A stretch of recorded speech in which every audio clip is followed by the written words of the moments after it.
Spoštovani, danes smo na vladi sprejeli kar nekaj pomembnih odločitev, ki bodo pripomogle k boljšemu delovanju in dostopnosti zdravstvenega sistema, predvsem na primarni ravni. Slovensko zdravstvo se v teh časih sooča z največjim izzivom v svoji zgodovini. Razmere v bolnišnicah so zaradi rušilne moči virusa skrajno resne. Ne glede na to, pa kljub trenutni situaciji ne smemo pozabiti na ostala področja. Tako te dni poteka v Državnem zboru obravnava Zakona o dolgotrajni oskrbi, ki naslavlja starajočo družbo dolgoročno. Sočasno pa rešujemo najbolj pereče probleme, seveda v obsegu, kot nam to dopuščajo razmere. Sprejeli smo predlog zakona o spremembah in dopolnitvah Zakona o zdravniški službi, kjer v prvi vrsti naslavljamo problematiko pomanjkanja zdravnikov, posledično pa je otežena dostopnost do zdravstvenega varstva prebivalcev na ta način razrešena oziroma se razrešuje.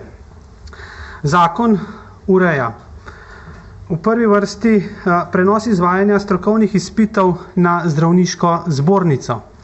To pomeni, da izvajanje strokovnih izpitov prenašamo na zbornico zaradi zagotavljanja celovite obravnave zdravnikov pri zbornici.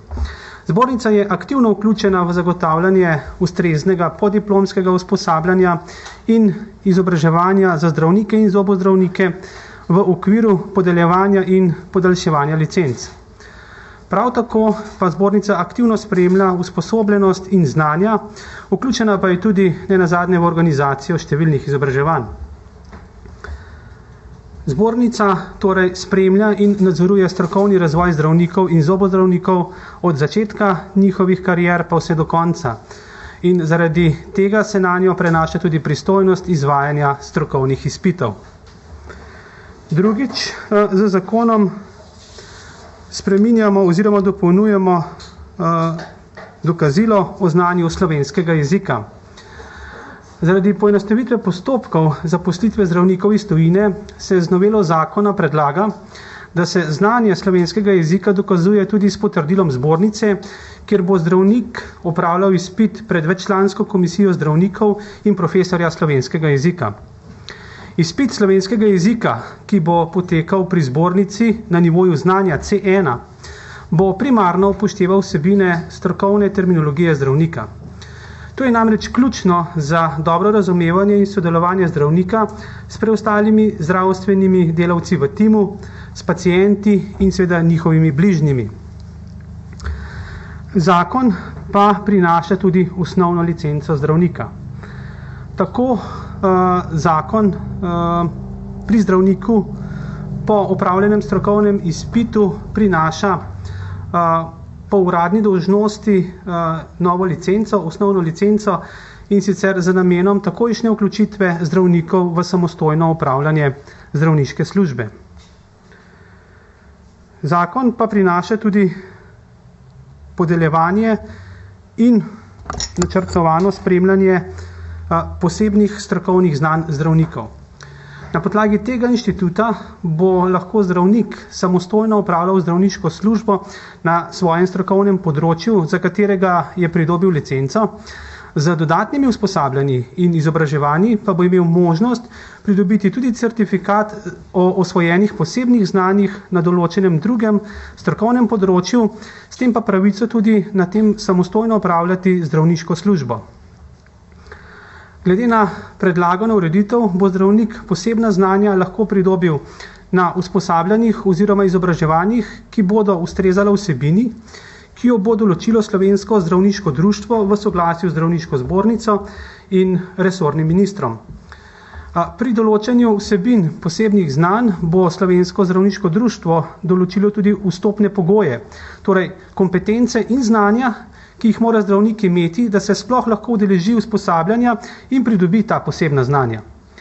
Praviloma bo zdravnik te vstopne pogoje pridobil v okviru upravljanja specializacij z določenih področij oziroma drugih zakonsko predvidenih usposabljanj za zdravnike in doktorje dentalne medicine. Na ta način se bo zagotovilo vsebinsko povezavo med znanji, ki jih zdravnik že ima, in posebnimi znanji, ki jih bo pridobil. Če ponazorim praktično, to pomeni, da bo zdravnik, na primer specialist družinske medicine, opravil dodatno usposabljanje in preizkus znanja, na primer za paliativo in geriatrijo. Tako bo pridobil kompetence za delovanje na tem področju. Seveda pa po opravljenem usposabljanju in preizkusu znanja zdravniku podeli licenco zdravniška zbornica. Licenco oziroma certifikat, da bom se pravilno tudi izrazil. Zakon pa prinaša tudi spremembo pri izvajanju izbirnega dela sekundarjata. Po upravljenem strokovnem izpitu sekundarij, ki še ni pridobil specializacije, prve 3 mesece izbirnega dela sekundarjata opravi na področju družinske oziroma urgentne medicine. S tem bodo vsi bodoči zdravniki dobili vpogled v delo na področju družinske medicine in o primarnem zdravstvenem varstvu, ter se tako lažje odločali za delo na tem področju. Spoštovani, predstavil sem vam bistvene novosti v zakonu o zdravniški službi.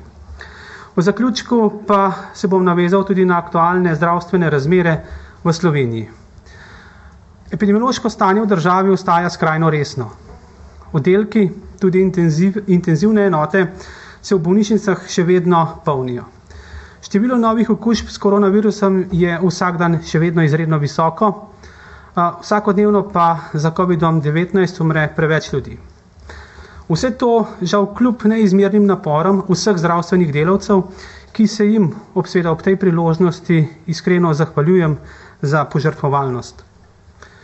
Kot minister za zdravje, še posebej pa kot zdravnik, se iskreno strinjam z včerajšnjimi besedami in sporočilom dr. Gorjupove.